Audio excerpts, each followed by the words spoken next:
Hey y'all, I'm Michelle, and today's conversation is a little different, a bit more raw and real. Last night, my husband and I found ourselves face to face with a harsh reality that many of us parents are being confronted with in this digital age. My husband and I had to take away our daughter's phone, as we have done a few times before, and what we discovered left us not just concerned, but deeply troubled. Our daughter was on an app that seemed innocent when you first look at it, but is obviously a breeding ground for predators. Messages were exchanged that were not just inappropriate, but downright alarming. It was a stark reminder of the battle for our children's hearts and minds that's happening right under our noses, in our very homes. I want to open up a conversation about what's happening in our homes, in our children's lives, and how we as parents can rise to the occasion. So last night, as I wrestled with the decision of whether or not to give my daughter her phone back, I found myself in deep prayer. Join me in this heart-to-heart as we talk about the struggles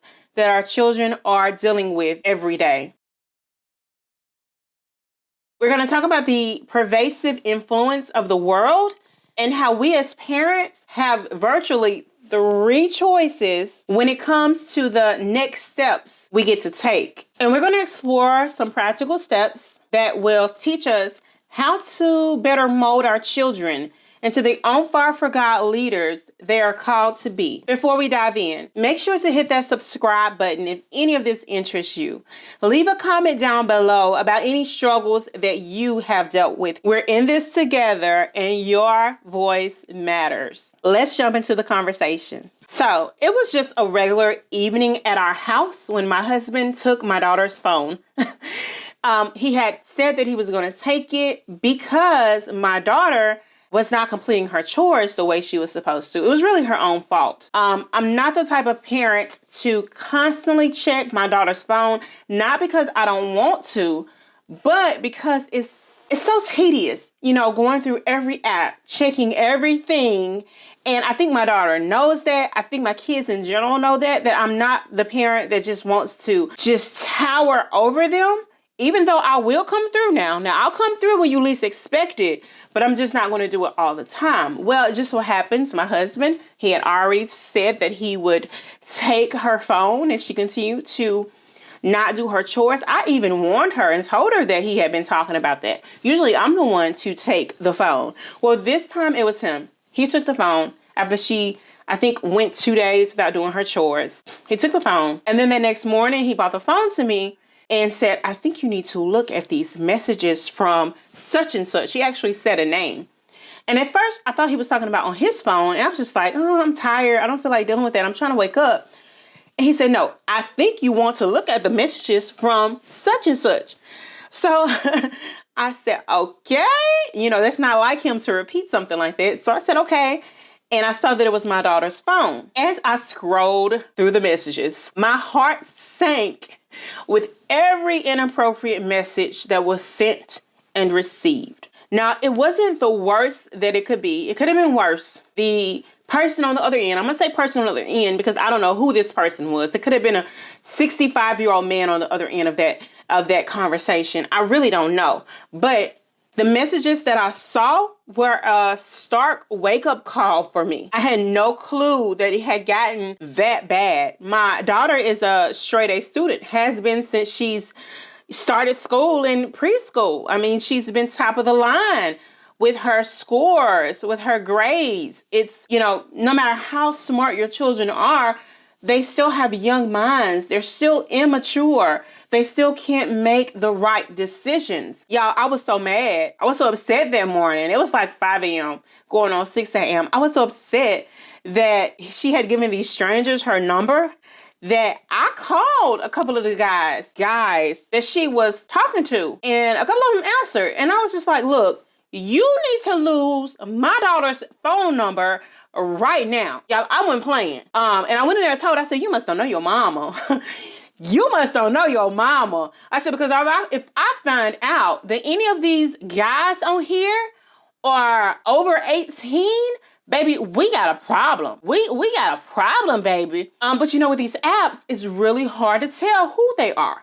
you really don't know who these people are. And so it was an alarming wake-up call for me. And I'm going to stop here and say, parents, please take out the time to go through your child's phone carefully and thoroughly. Thank God I have a husband who is also nosy and will go through a phone. So I don't have to do that all on myself, but do what you have to do to make sure that your child is not engaging in unsafe online behavior. Even a straight A student, even a child who goes to church every Sunday can end up in these chat rooms, in these text messages, sending and receiving inappropriate messages. But I did realize something. I realized that this isn't just about our daughter. It's about the larger battle that's going on for our children's hearts and minds. They're literally being targeted. So last night, as I sat down with my thoughts and my emotions, I began to pray because, look, when I'm in a situation where I literally don't know what to do,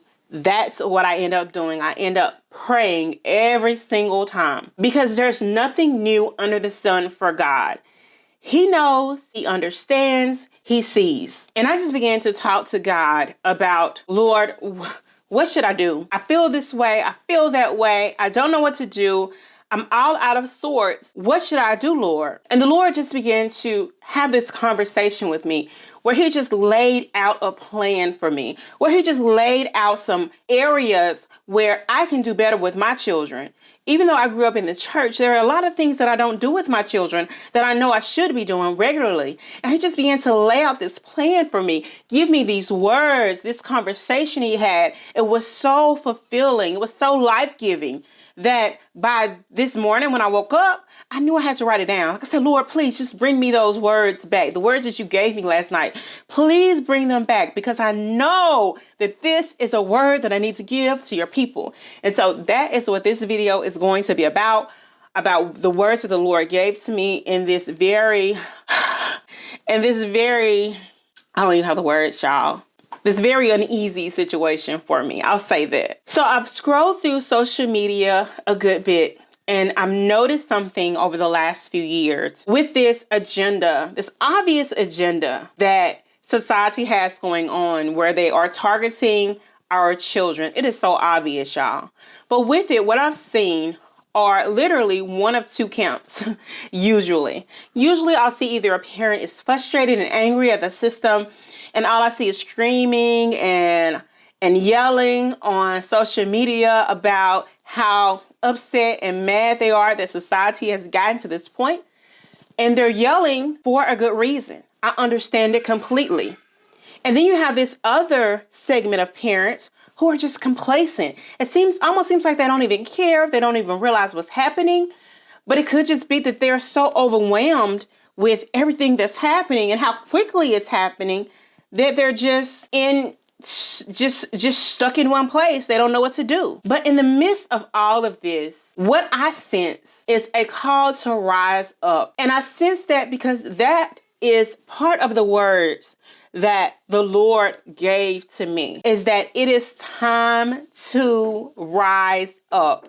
Parents, it's time to rise up and take our places as the head of our households and bring our children in the way that the Lord would have us to bring our children up. We literally have leaders in our house that the Lord is calling in this new season, in this next season. He's calling some of our children who are in our homes. And we have to do our part in raising up these leaders because they can't be leaders unless we raise them up to be. Let's make it easier for them. Let's make it easier for God to raise these future leaders up the way God wants them to be reared and raised. So in this video, I'm going to call for a great revival in our homes. We're going to kickstart this revival that will lead into an even greater revival worldwide. We're going to kickstart this in our homes. We are the chosen ones. We are the ones God is calling to stand up and raise our young people today. So how do we mold these young leaders? How do we get them ready to be on fire for God? We're going to talk about those practical steps in this lesson here. Before we dive deeper, I want to hear your thoughts. Have you faced similar challenges like this? Have you found things on your child's phone and just been stuck and not know what to do? Have you sat there and just decided, okay, I'm going to give them their phone back because they can't live without their phones. I need to reach them, etc., etc. Have you found yourself in similar situations? Let me know in the comments below. I want to hear what you did. I want to hear what the Lord spoke to you. If you had no clue what to do, if you're still clueless, let me know in the comments below. And I'm going to love reading your answers. Now, let's explore together how we can raise our children up to become the young leaders that they are called to be, so that they can be ready to help lead the next revival. Equipping parents for the battle. So let's get into it. Our children are literally at the battlefront. In a world filled with distorted societal norms and harmful online influences, it's crucial for us as parents to understand the urgency of the situation and the vital role that we play in guiding our children through it. They are being exposed to a barrage of influences that challenge the very core of our Christian values. From social media promoting skewed ideals to apps that open unsuspecting doors to predators. This battlefront is no longer a distant war. It's right at our doorsteps. So these distorted societal norms surround our kids even right now, normalizing behaviors that are contrary to our Christian values. It's on TV, it's in the music that they're listening to, and it's even in the conversations at school. As parents, this isn't just a battle against external forces. It's a battle for the hearts and the minds of our children. The urgency of our role as parents cannot be overstated. Our children need our guidance to navigate this battleground. We must be aware, involved, and intentional in leading them away from the pitfalls that threaten their spiritual and emotional well-being. Now that we've acknowledged the battlefront, it's time to explore the 3 choices that parents have in responding to these challenges that our children are facing. Anger and confrontation. One option is to respond with anger, shouting from the mountaintops about our frustrations and attempting to beat the system. While the concerns are valid, this option may not lead to the best results. It risks creating more division, and it might not yield the lasting change we desire. Complacency and silence. On the other end of the spectrum is complacency, letting things go on as they have, remaining silent, and hoping for change without active involvement. This approach might seem easier in the short run, but can lead to a lack of impact and meaningful change in the long run. Rise and create revival. Now, let's explore the 3rd choice. The choice to rise and create a revival. Instead of fighting against a massive system, we can confront our battles at home and show our children the proper way to handle wayward thinking and temptation. This choice involves empowering our children to stand up for Christ and live out their faith boldly. The role of parents in revival. As parents, as you can see, we are the initiators of this revival. By working together and raising our children according to biblical principles, we can create a generation of children who are louder in their holiness than the world is in trying to tempt them into wayward thinking. It's a call to action for us to be proactive in shaping the future of our children, and by extension, the world they influence. Rising up to equip. Now that we've explored the 3 choices, let's focus on the proactive and transformative choice of rising up to equip our children. So how do we equip our children? So this isn't just about fighting against the current. This is about building a foundation of resilience and godliness in our homes, recognizing the need for equipping. Looking at the battlefront, we understand the urgent need to equip our children. These cultural challenges are real, And our children need the right tools to navigate them successfully. So, what are these tools? First, it's about instilling a strong biblical foundation. Share stories from the Bible that demonstrate courage, faith, and unwavering commitment to God's principles. Use scriptures as a guide to help mold their thinking of what's right and what's wrong. Open and honest communication. Critical thinking is a crucial skill in this complex world. Encourage your children to question and analyze information, discerning between what aligns with biblical values and what contradicts them. Equip them to be thinkers, not just followers. And this applies even to the Holy Bible itself. Push them to analyze information in the Bible. Push them to ask questions. As Christians, we don't shy away from the questions that the world seeks to ask in an attempt to belittle or demean our faith. We welcome all questions because we know that at the end of the day, what we believe is real, right, and true. Practical steps for today. Now, let's get practical. We've talked about the choices. We've talked about the urgency. It's time to discuss actionable steps you can take today to equip your children as godly leaders. Limiting exposure to harmful influences. Start by actively monitoring your child's online activities. Limit exposure to platforms that promote distorted values. Set boundaries and use parental controls to filter content. One way for your children to create boundaries for themselves is to take out a notebook and write down their values, the things that they believe and stand for. Using this, they should then write down some of the things that they absolutely will not do. For instance, they can write down that they will not drink or smoke. Writing things down makes their values more concrete. Parents, you can do this too if you've never done it. Engaging in family Bible study. Foster a habit of family Bible study. Choose specific passages or stories that mirror some of the things your children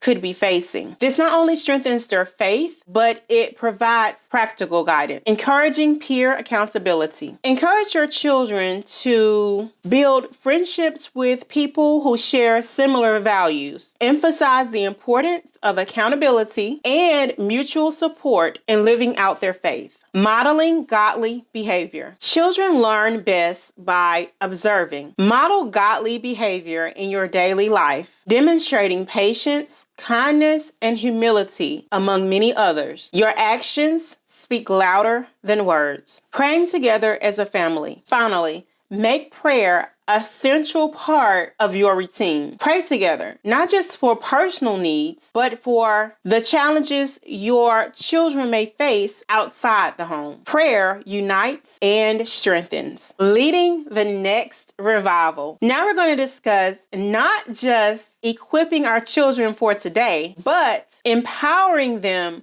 to lead the next great spiritual awakening. We're not just raising children, people. We're nurturing future leaders of a godly revival. Nurturing spiritual boldness. Encourage your children to be spiritually bold. Teach them to stand firm in their beliefs, even if it means going against the cultural tide. Godly leaders are unafraid to be different. Teaching evangelical outreach. Equip your children with tools of evangelism. Teach them to share their faith with confidence, engaging in conversations that bring others closer to Christ. A leader ignites the flame in others. Instilling compassion and service. A godly leader is marked by compassion and service. Engage your children in community service, fostering a heart that cares for others. Show them the joy of serving just as Christ did. Encouraging discipleship. Urge your children to not only be disciples, but to make disciples. The impact of a godly leader multiplies when they invest in the spiritual growth of others. It's a chain reaction of faith. Creating a home of worship. Finally, foster an atmosphere of worship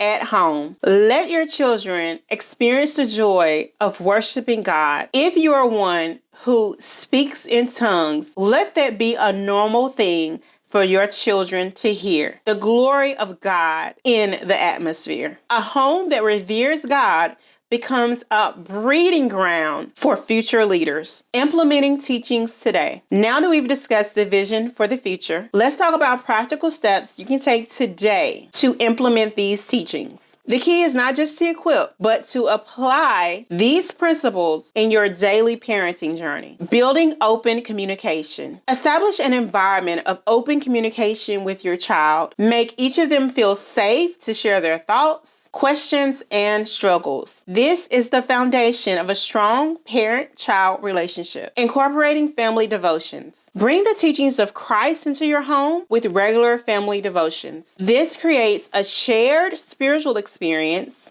and helps to solidify biblical teachings in their hearts. Modeling Christ-like behavior. Children learn more from what they see than what they hear. Model Christ-like behavior in your own life, showcasing love, patience, and humility. Your actions speak louder than words. Encouraging personal prayer. Foster a habit of personal prayer in your children's lives. Teach them to have a personal relationship with God through prayer, allowing them to grow in their faith independently. Celebrating spiritual milestones. Celebrate your child's spiritual milestones, whether it's their first Bible reading or a personal revelation or the infilling of the Holy Spirit. Acknowledging these moments reinforces the importance of their spiritual journey. As we conclude this transformative journey, recognize that the battle for our children's hearts and minds is all too real. The cultural challenges are evident, but so is the power of intentional parenting. We've explored the choices before us and the importance of rising up to equip the next generation. To every parent watching, remember, you are not alone in this journey. The challenges may seem daunting, but the guidance of God is ever present. Take heart in knowing that by choosing to rise up, you are not just securing a brighter future for your children, but also potentially contributing to the next great revival. Now, let's turn knowledge into action. Implement the practical steps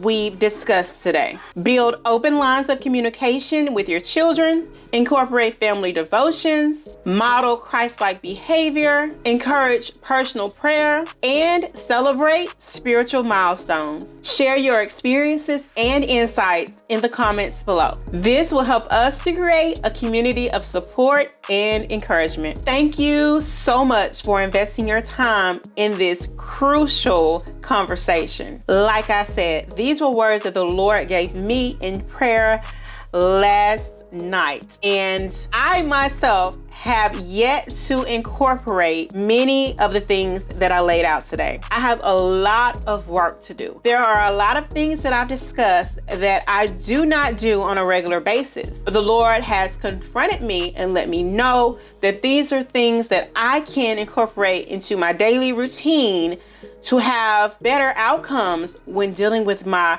children in this digital age. So if you are one of those parents who have not incorporated these into your daily life, you are not alone. I'm right there with you. I'm giving these words as encouragement for you so that maybe you can take these steps as I take these steps as well. So our children are not just the future. They are leaders called by God in the making. By equipping them with love, wisdom, and faith, we're shaping a generation that stands firm in its convictions. If you found value in today's discussion, don't forget to like, share, and subscribe. Stay connected for more empowering content. Thank you again, and bye.